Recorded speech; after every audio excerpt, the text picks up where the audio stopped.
Gemini Aries relationships. Now these are some of the easiest and more pleasant relationships. If your sun is in Aries, the other person is in Gemini. They'll have a natural affinity and friendship-like or sibling-like attraction to each other. It can be more, it can be physical and sexual attraction, but very quickly, even say if they get into a relationship or if they get married or whatever, long-term relationship, they'll establish a kind of a good friendship together, good understanding, because there is a lot of similarity between these two signs. Aries is the first sign, is the baby of the zodiac, and Gemini is the toddler of the zodiac. So Gemini is a bit more curious, while Aries is a bit more impetuous and a bit more throwing tantrums. So Gemini can be a bit more like the bigger sister or the older sister of the Aries person. But they would love to experiment, to explore together, to play together. Gemini is highly experimental sign, and Aries is always willing and ready for new things. It has this new impetus. So they can wonderfully kind of support each other. And for me, I always see it like the little sister, big brother, or big sister, little brother kind of combination. And of course it can be sensual as well, but they'll have a similar goals, they'll have similar kind of ideas about life, and they'll be quite restless, playful, and Gemini likes to be stimulated mentally. Aries is a lot of fun sign as well, so that's a great combination. But I want to teach you a more specific method to see compatibility between signs. I want you to find out what your ascendant is and to compare your ascendant sign to the sun of the person you're interested towards, or if it's your daughter or your father or your mother, your best friend, So to find out your ascendant, you need to go to my website, astrolada.com. I'm putting a link connection straight to the birth chart calculator below. Just click there and you'll be given a table to put your time and place of birth. To know your ascendant sign, you need to know your place and time of birth, approximately at least 10-15 minutes correct, or 20 minutes the most. Then you will get a table, and below the table it says ascendant. It's abbreviated ASC. And you'll see the degree, but just look at the sign that it said there. So if it says that you have their ascendant in Aries, what happens then? You have ascendant in Aries, and you're in love or you're interested in someone who is a Gemini, who has their sun in Gemini. Being a Gemini means that the sun was in Gemini when you were born, which is from 21st of May to about 22nd of June or sometime, Every year is a bit different when the sun moves in those signs. But how will a Gemini affect you if your ascendant is in Aries? Or if your sun is there, it will be to a similar extent, but say to 25% of what I'm talking about. While for the ascendant, it will be like more than 50% of how it will affect you. So the Aries person, the Gemini person will trigger the third house of the Aries person. And the third house is the house of courage and experimentation.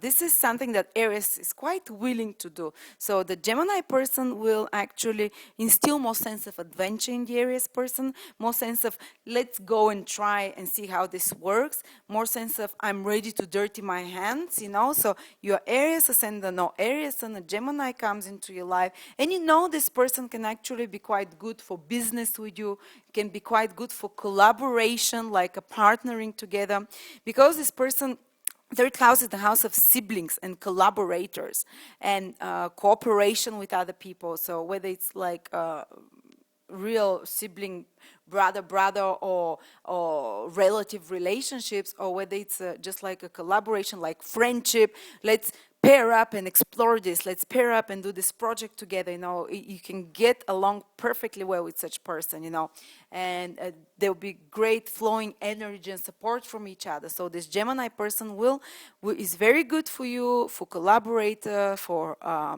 friendship relationship as well, sibling-like almost relationship. Third house is sibling, so you might almost feel this person as a relative. Or if it's a love interest as well, this person will become sooner or later like a feeling of someone very close, like a relative almost to you, like a friend to you. and you can pair up together to do business as well in any kind of relationships. And third house is also your curiosity. So Gemini person will really stimulate your desire to learn new things. If your ascendant or sun is in Aries, they'll stimulate your curiosity. You kind of like, you never get bored with such a person. If you're Aries, the Gemini person will always, you always find them exciting. It might not be this deep passion, because third house is like not the most obsessive, compulsive, deep sexual energy, but you always will find something interesting to do together, to play together. It's competitive. Third house is the house of competitiveness. That's why it's the house of siblings. Usually siblings are always competitive. So a Gemini person, you can become quite competitive with them in a friendly kind of way, hopefully, in a sibling kind of way, but they can really excite this desire to do more, to be more, to initiate new things, because third house is the house of self-initiation, starting, is the house of courage, which helps you do difficult things that is very hard to embark on usually. So if you're having problem doing these areas, find the Gemini in your life. They can help you, for instance, get the courage to start learning a new language, or they can inspire you to go trekking in the mountains or climb the Himalayas, or they can inspire to learn to knit or learn and acquire new knowledge. This is how Gemini will trigger in your curiosity and desire to improve your skills, to learn new things. And to travel. You can travel with a Gemini wonderfully, because third house is the house of movement. Or they can be your dance teacher. If you're Aries, ascendant, or sun, or Gemini can really well trigger your desire to dance, to move, or to move to and through. Third house is movement, and learning new skills and playing together, collaborating together, And if you are, though, ascendant in Gemini or sun in Gemini, how will Aries affect you?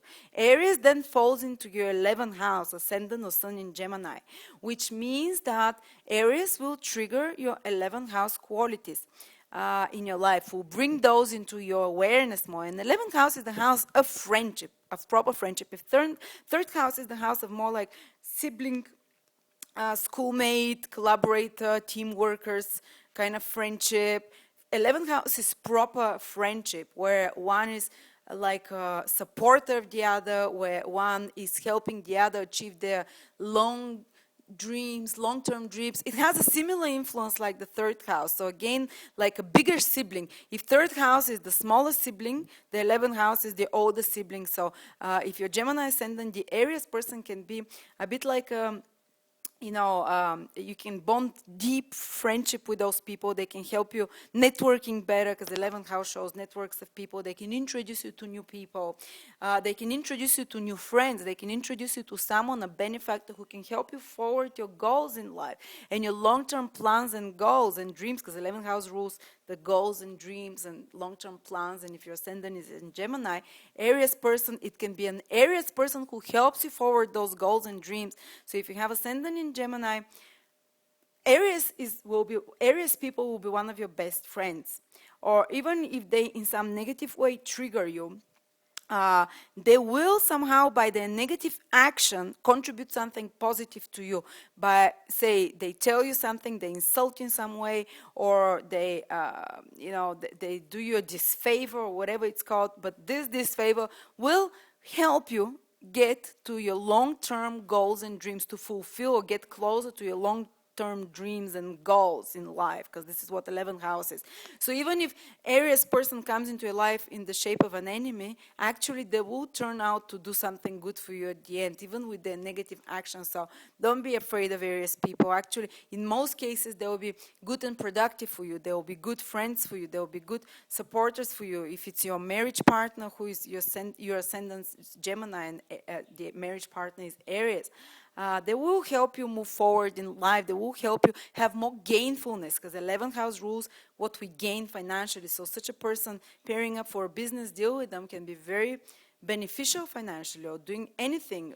If you want someone to make your name known in some way, if you want someone to make you quite popular in circles, because 11th house rules peer groups and society and big groups of people and big groups of circles of people. So such a person can be your doorway to such kind of acceptance in society, or acknowledgement in society, acknowledgement and being recognized. 11th house is very much recognition and titles and honors. So Aries people can have this influence on you. Even if they're your lover, they will help you progress in life. They will help you have more gains. They will help you be able to make more money, because 11th house is the money you can make and the things you can gain on your own.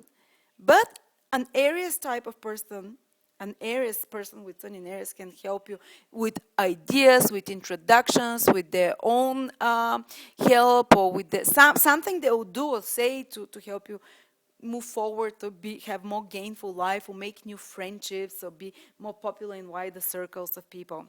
So yes, so it's great if you want to marry someone like that. They'll be your best friend. They'll be your supporter. You'll have great social circles together. So it's quite a good positive combination. And of course, it's never 100%. As we said, it's never 100%. But generally speaking, these two signs get together very well. Thank you.